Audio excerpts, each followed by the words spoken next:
Oh, hey, I didn't see you there.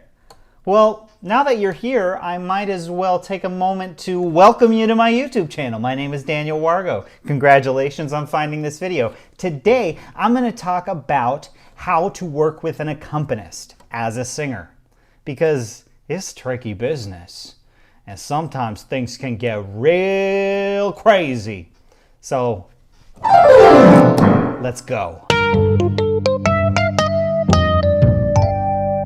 For the past 15 years, I've been working as both a singer and a pianist. Sometimes I do them together, and sometimes I just sing, and oftentimes I'm called to be an accompanist for a singer, where I'm just playing the piano. And because I am a singer myself, it's put me at a unique position to really understand the dynamic between the singer and the accompanist, what that relationship is like, what it's often like, what are the missteps that often come out of these kinds of relationships, and the questions that many singers have. In lessons with my students, I often have singers go, how should I talk to an accompanist at an audition? Or how should I approach my accompanist for a gig that I have? And those are great questions, and everyone's different, so there's not a one-size-fits-all answer, but there are a few helpful tips that can at least help you in approaching an accompanist in a way that makes you not feel so nervous. If you've watched any of my other videos, you know that I love singing, and I love singers. But what you may not know is that I also love playing the piano. I am not a prodigy, I'm not a virtuoso, I'm okay, I can hang, but I love the actual act of playing, and I love the dynamic between pianist and singer. So that's what I really want to talk about today. The most important thing for every singer to know who's working with an accompanist is that you, as the singer, are the one that's in control. The pianist is a support system. We are there to support you as the singer. And we're cool with this. We like this. We know how important the melody is to a song. We know how important the words are. And we also know that you're the one out front risking more than we are. We're just playing piano. It's not that crazy for us to do that, to sit in the back and play piano. You're the one who's risking more as the singer. And so it's really important that you know that you're in control, and that if you need something, you can say it. We are there to be your support. We're there to be your map. If you get lost, we're there to go with you and flow with you and guide you if you need it. But we're not there to take control and take the power.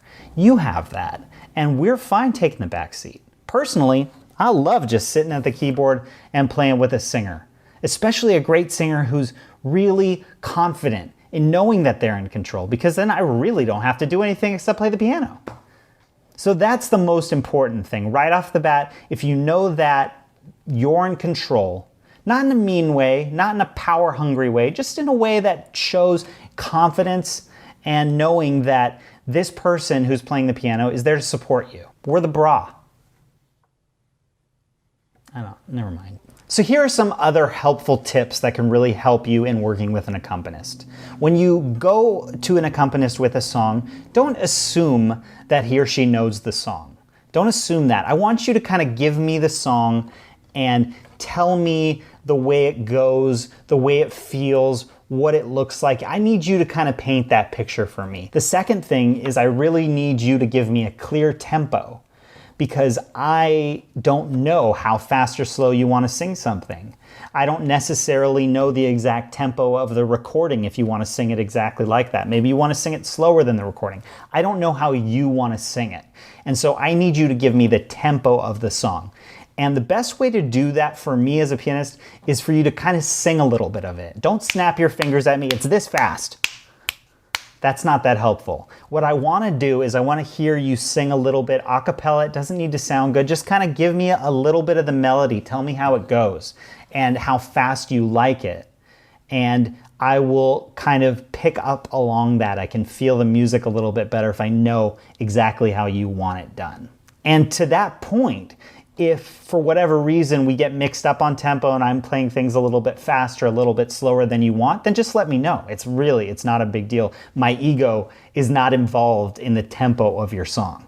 It's involved in other things, but not in the tempo of your song. I can take it. The third thing is let your accompanist know if there's anything weird in your song. Whether you're doing like a small cut of music for an audition or you're doing an entire song, if there's like a weird section in it, a weird jump, a weird cut, a weird place, a place that sounds really difficult to you for a pianist, just point it out in advance so that I know like, oh, this is the part that's going to be a little bit crazy for me or a little bit extra, whatever. And because maybe I want to go through it or maybe I want to at least look through it to know if it's crazy or if it's something within my wheelhouse. This just also gives you a leg up as a singer because the better I do playing your song, the better it's gonna feel for you and the better you're gonna do.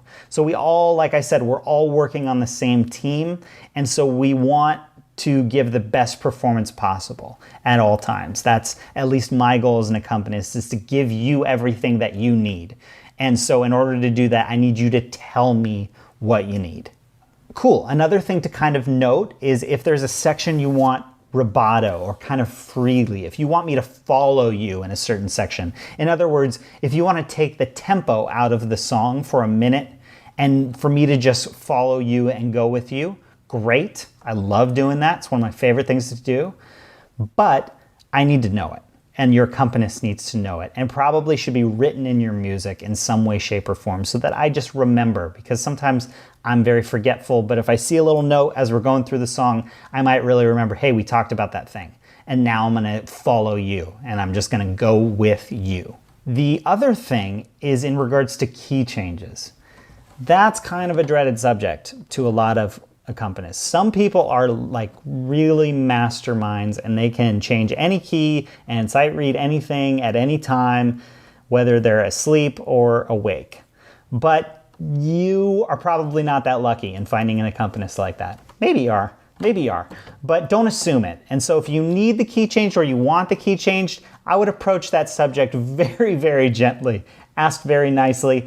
Not if they can change it, or I wouldn't ask if they will change it, but just kind of pose the question. Hey, do you transpose? I'm a little bit sick today, and so I'm wondering if I could do it a step lower.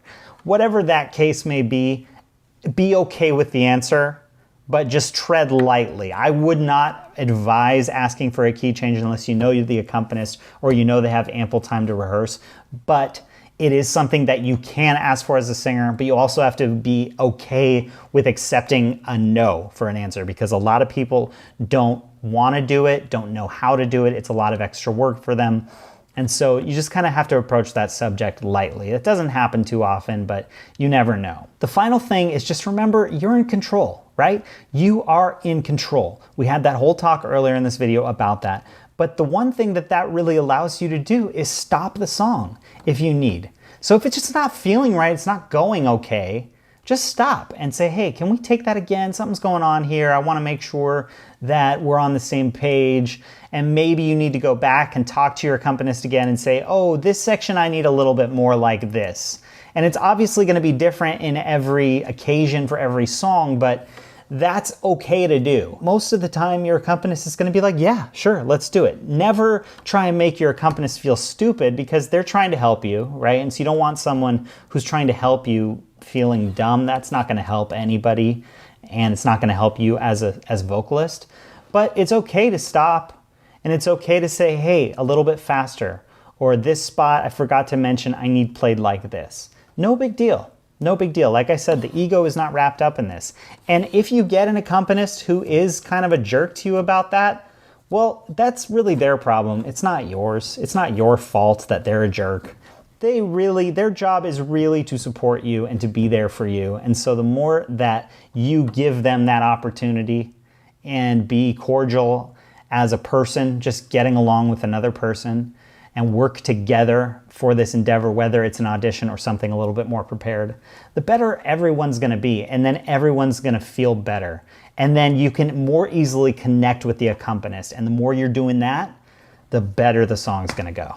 Just hands down, the better the song's gonna go, because they're gonna wanna work with you. They're gonna wanna put in that extra 10% of effort to try and make your song a little bit better for you. So I really hope that's helpful. Like I said, Everything's different. It's not a one-size-fits-all answer, and every accompanist is going to be different. Every singer is going to be different. But these are some really helpful tools to just knowing that, hey, you have the power to take control of your song and to be okay with voicing your opinions or the things that you need from the song.